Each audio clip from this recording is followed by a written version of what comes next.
ये रेशियो का most repeated question देखो, यदि ए बी का 4 गुना है और बी सी का 2 गुना है तो A ratio B ratio C का मान निकालना है।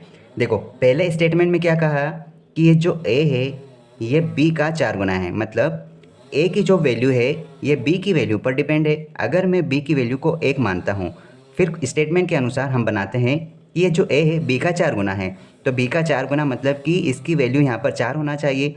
सेकेंड स्टेटमेंट में क्या कहा जा रहा है, यहाँ पर कहा जा रहा है कि ये जो बी और सी है ये बी सी का 2 गुना है। अगर मैं सी की वैल्यू 1 मानता हूँ तो बी की वैल्यू सी पर डिपेंड है, मतलब कि बी सी का 2 गुना है, मतलब कि अगर सी 1 है तो इसका 2 गुना मतलब कि बी की वैल्यू 2 होगी। ये हमने दोनों स्टेटमेंट को इस फॉर्मेट में लिख लिया। अब हमें यहाँ पर एग्जामिनर पूछ रहा है कि ए रेशो बी रेशो सी का वैल्यू बताओ। तो देखो ए और बी हमने यहाँ से निकाला, कितना है इसका वैल्यू 4:1, ठीक है।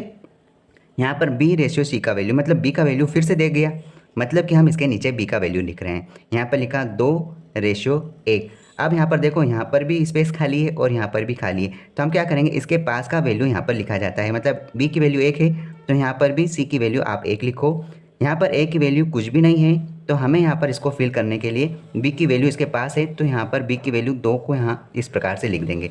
बस आप इसका मल्टीप्लाई कर लो और आपका ये आंसर आ गया।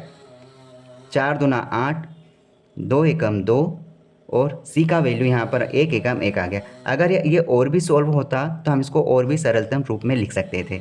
हम कह सकते हैं कि ए बी सी का वैल्यू क्या है, 8:2:1 इज़ करेक्ट आंसर, मतलब कि ऑप्शन बी हमारा सही आंसर है। इस प्रकार से हम इस मेथड से रेशियो के क्वेश्चन को सॉल्व कर सकते हैं। All the best.